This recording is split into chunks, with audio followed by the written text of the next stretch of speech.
प्यारे बच्चों, आज हाई स्कूल गणित में द्विघात समीकरण से प्रश्नावली 4.3 4.3 का एनसीईआरटी किताब से जो है वो पहला क्वेश्चन बता रहे हैं। ध्यान से देखिए। यदि निम्नलिखित द्विघात समीकरणों के मूलों का अस्तित्व हो तो इन्हें पूर्ण वर्ग बनाने की विधि द्वारा ज्ञात कीजिए। पहला क्वेश्चन है 2x² - 7x + 3 = 0।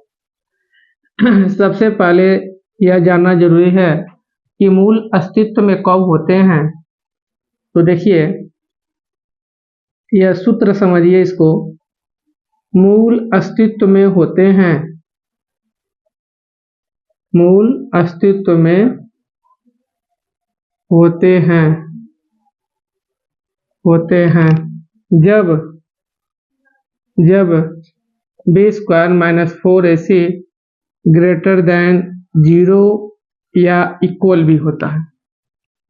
b² - 4ac greater than और इक्वल 0, यानी बड़ा भी हो 0 से या 0 के बराबर हो। बात समझ आ गया? अगर ऐसा कंडीशन आएगा तो मूल अस्तित्व में होगा। तो जो क्वेश्चन था 2x² - 7x + 3 = 0, तो तुलना कीजिए ax² + bx + c = 0 से तुलना करने पर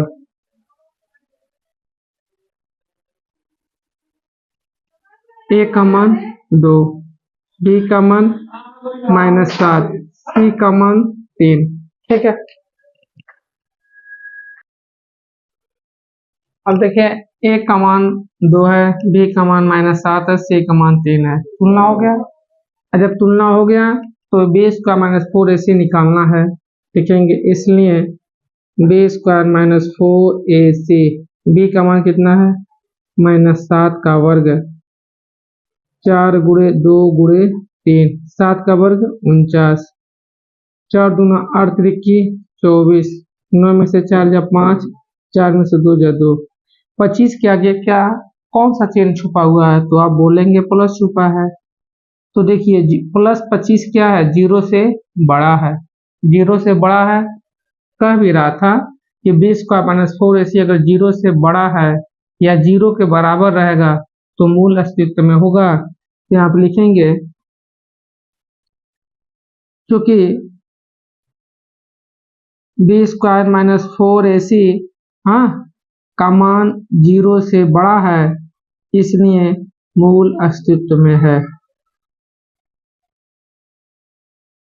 मूल अस्तित्व में है। अब आगे कह रहा था अगर मूल अस्तित्व में होगा तो पूर्ण वर्ग बनाने की विधि द्वारा ज्ञात कीजिएगा। अब देखिए, पूर्ण वर्ग बनाकर गुणनखंड करना।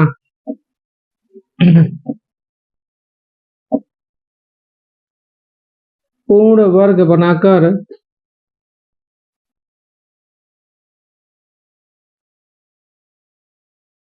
गुणनखंड करना।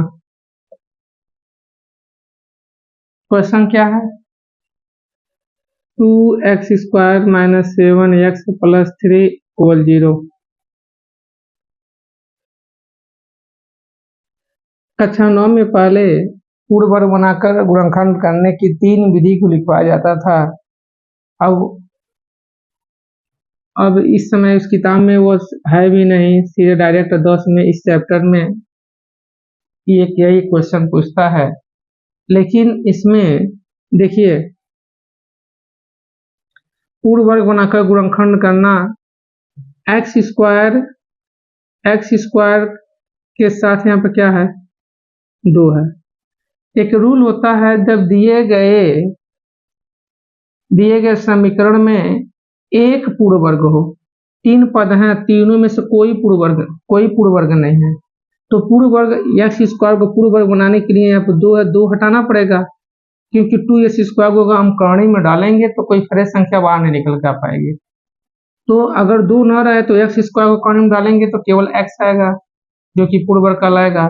तो यह 2 यहाँ पर हमको हटाना है, तो लीजिए दोनों पक्षों में 2 से भाग देने पर दोनों पक्षों में हम क्यों कर रहे हैं? क्योंकि रूल है, जब दिए गए दिए गए बहुपदों में या समीकरणों में केवल एक पूर्ण वर्ग हो तो अभी आगे देखिए, दोनों पक्षों में 2 से भाग देने पर, 2 से भाग देंगे तो क्या हो जाएगा, x square minus 7/2 x plus 3/2 बराबर 0 में 2 का भाग देंगे तो 0 आएगा। अब यहाँ पर जो रूल है, जब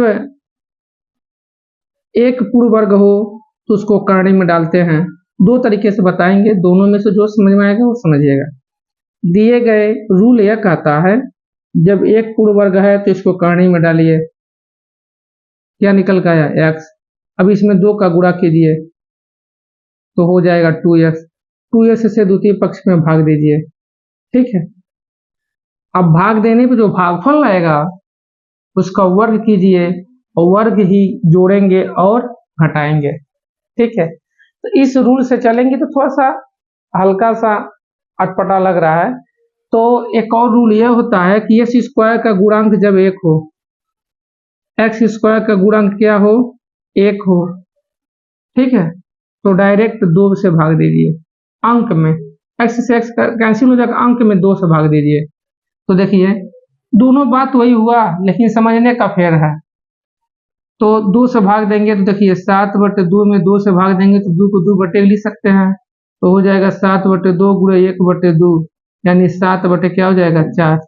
7/4 का वर्ग करेंगे तो क्या हो जाएगा 49/16, 49/16 जोड़ेंगे और घटाएंगे। एक बार फिर समझिए, एक्स स्क्वायर का गुणांक यहाँ पर 1 है। पहले तो हम इसको 1 बनाने का प्रयास किए, यानी 2 हटा रहे तो दोनों से भाग दे दिए। जब 1 रहेगा तो इस द्वितीय पक्ष में 2 से भाग दीजिए, और जब 2 से भाग दिए तो कितना आया 7/4 आया। 7/4 का वर्ग करेंगे तो 49/16 जोड़ेंगे और घटाएंगे, अंक में भाग देना है एक्स से। देखिए अब आप सोचेंगे सर 2 से भाग देंगे तो एक्स बचेगा, नहीं, इस वाले रूल से आइए, 2x है, इसमें अंक में बोले हैं अंक में भाग देना है, एक्स के साथ भाग नहीं देना है। अब देखिए लिखेंगे x square minus 7/2 x plus 3/2 plus 49/16 जोड़ेंगे और 49/16 घटाएंगे बराबर 0। अब तो यह स्ट्रक्चर ऐसा होना चाहिए, यहाँ पर a प्लस बी का होल ऑफ स्क्वायर होना चाहिए, माइनस होना चाहिए, किसी संख्या का वर्ग होना चाहिए, बराबर 0 होना चाहिए। यही स्ट्रक्चर इसमें ला कर बैठाइए। यह जो स्ट्रक्चर है या तो a प्लस बी का होल ऑफ स्क्वायर हो या तो a माइनस बी का होल ऑफ स्क्वायर हो। तो देखिए एक्स स्क्वायर, अब इसको हम मिटा रहे हैं,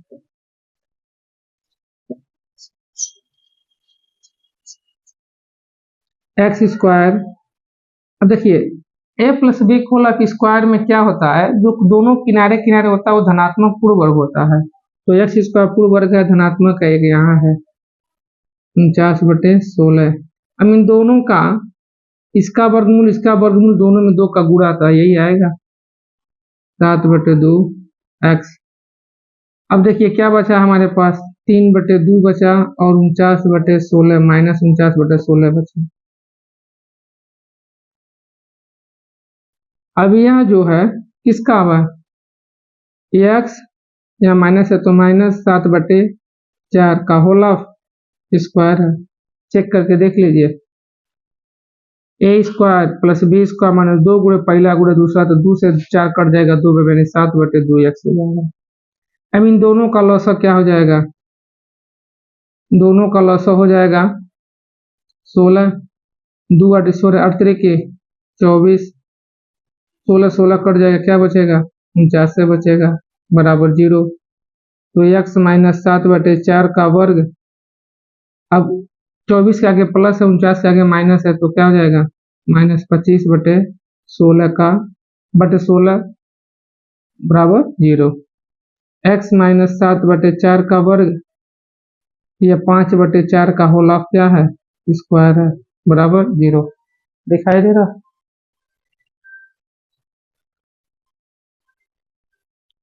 नोट कर लीजिए, बाकी से सभी बता रहा हूँ।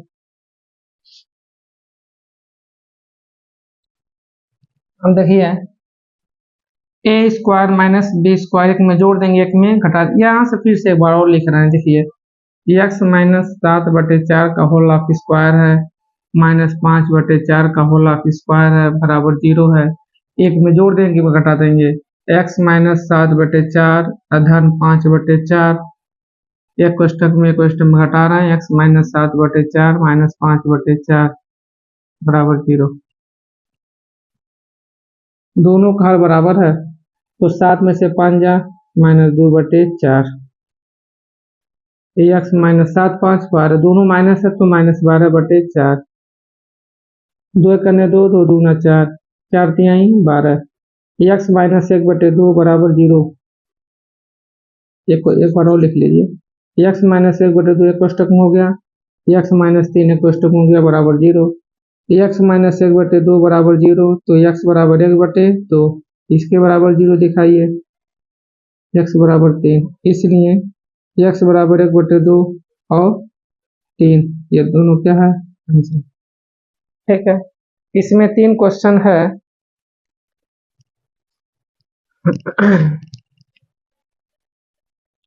दूसरा है 2x² minus plus x minus 4 equal 0। तीसरा का क्वेश्चन है 4x² plus 4√3 x plus 3 equal 0। और 4 है 2x² plus x plus 4 equal 0।